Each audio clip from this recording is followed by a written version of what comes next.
Good morning. अभी हम अध्ययन कर रहे हैं भारतीय संविधान का। पिछले वीडियोज़ में हमने अध्ययन किया भारतीय संविधान के भाग 3 का, जो मौलिक अधिकारों से संबंधित है।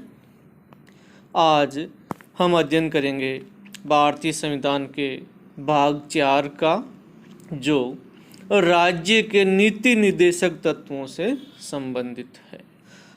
भारतीय संविधान के भाग 4 में अनुच्छेद 36 से 51 तक राज्य के नीति निर्देशक तत्व शामिल किए गए हैं। भाग 4 अनुच्छेद 36 से 51 तक।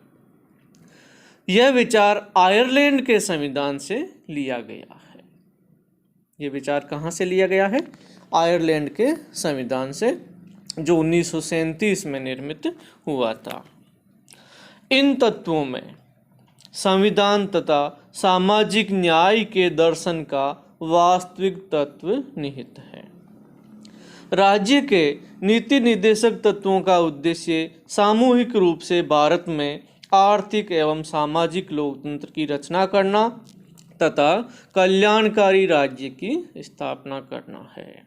यानी नीति निर्देशक तत्वों का संबंध किससे है? एक तो कल्याणकारी राज्य की स्थापना से, और दूसरा आर्थिक एवं सामाजिक लोकतंत्र की स्थापना से। यहाँ ये बात ध्यान देनी है कि मूल अधिकार राजनीतिक लोकतंत्र की स्थापना करते हैं, जबकि नीति निर्देशक तत्व सामाजिक व आर्थिक लोकतंत्र की, साथ ही में कल्याणकारी राज्य की भी स्थापना करते हैं। ग्रेनविल ऑस्टिन ने निर्देशक तत्वों और मूल अधिकारों को संविधान की मूल आत्मा कहा है। ध्यान देवें, ग्रेनविल ऑस्टिन ने संविधान की मूल आत्मा किसे कहा है? निर्देशक तत्व और मूल अधिकारों को सम्मिलित रूप से। जबकि भारतीय संविधान की आत्मा किसे कहा जाता है? प्रस्तावना को। और डॉक्टर भीमराव अंबेडकर ने संविधान की आत्मा किसे कहा है? अनुच्छेद 32 संवैधानिक उपचारों के अधिकार को। अब हम एक एक करके नीति निर्देशक तत्वों से संबंधित अनुच्छेदों को संक्षेप में देखेंगे। अनुच्छेद 36 भाग 4 के संबंध में राज्य को परिभाषित करता है।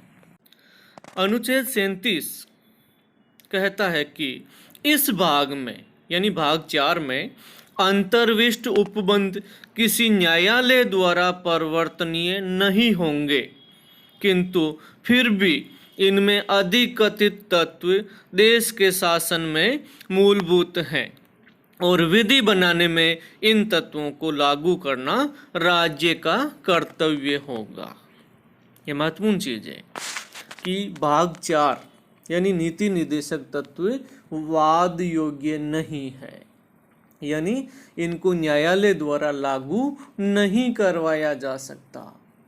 मूल अधिकारों में हमने पढ़ा अनुच्छेद 32 कि अगर मूल अधिकारों का हनन होता है किसी व्यक्ति के, तो व्यक्ति न्यायालय में जा सकता है और न्यायालय उन्हें लागू करने के लिए 5 प्रकार की रिटें जारी कर सकता है। और यहाँ ये बात भी ध्यान देने योग्य है कि जो नीति निर्देशक तत्व है वो देश के शासन में मूलभूत है। अनुच्छेद 38 कहता है कि राज्य लोक कल्याण की अभिवृद्धि के लिए सामाजिक व्यवस्था बनाएगा। ये लोक कल्याणकारी राज्य की स्थापना से संबंधित है। अनुच्छेद 39 में राज्य द्वारा अनुसरणीय कुछ नीति तत्व हैं। अनुच्छेद 39 के समान न्याय और निःशुल्क विधिक सहायता की बात करता है। अनुच्छेद 39 के समान न्याय और निःशुल्क विधिक सहायता की बात करता है। अनुच्छेद 40 ग्राम पंचायतों के संगठन से संबंधित है। अनुच्छेद 40 ग्राम पंचायतों के संगठन से संबंधित है। अनुच्छेद 41 कुछ दशाओं में काम, शिक्षा और लोक सहायता पाने का अधिकार प्रदान करता है। अनुच्छेद 42 काम की न्याय संगत और मानवोचित दशाओं का तथा प्रसूति सहायता का उपबंध करता है। अनुच्छेद 43 कर्मकारों के लिए निर्वाह मजदूरी आदि से संबंधित है, जबकि अनुच्छेद 43 के उद्योगों के प्रबंध में कर्मकारों की भागीदारी सुनिश्चित करता है। अनुच्छेद 43 ख सहकारी समितियों को प्रोत्साहन प्रदान करता है। अनुच्छेद 44 नागरिकों के लिए समान नागरिक संहिता की बात करता है। ये महत्वपूर्ण अनुच्छेद है। अनुच्छेद 44 नागरिकों के लिए समान नागरिक संहिता। अनुच्छेद 45 बालपन पूर्व देखभाल तथा 6 वर्ष से कम आयु के बच्चों की शिक्षा की बात करता है। यहाँ ध्यान देवें, 6 वर्ष से कम आयु के बच्चों की शिक्षा। क्यों? क्योंकि 6 से 14 वर्ष तक के आयु की जो 6 से 14 वर्ष तक की आयु के बच्चों की शिक्षा है वो संबंधित है अनुच्छेद 21 के से, शिक्षा के अधिकार से संबंधित है। अनुच्छेद 46 अनुसूचित जाति, अनुसूचित जनजाति एवं कमजोर वर्गों के शैक्षिक तथा आर्थिक हितों को बढ़ावा देता है। अनुच्छेद 47 पोषाहार का स्तर बढ़ाने, जीवन स्तर सुधारने तथा जन स्वास्थ्य की स्थिति बेहतर करने संबंधी सरकार का कर्तव्य है। यहाँ शब्द से कर्तव्य का उपयोग किया गया है। अनुच्छेद 48 कृषि एवं पशुपालन का संगठन उससे संबंधित है। अनुच्छेद 48 के या 48 ए पर्यावरण संरक्षण एवं संवर्धन तथा वन एवं वन्य जीवों की सुरक्षा से संबंधित है। अनुच्छेद 49 स्मारकों तथा राष्ट्रीय महत्व के स्थानों एवं वस्तुओं का संरक्षण से संबंधित है।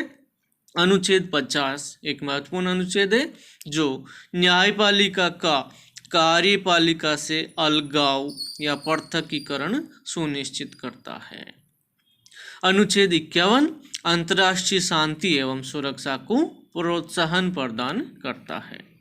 तो आज हमने अध्ययन किया नीति निर्देशक तत्वों का, जिनका संबंध भाग 4 अनुच्छेद 36 से 51 तक है।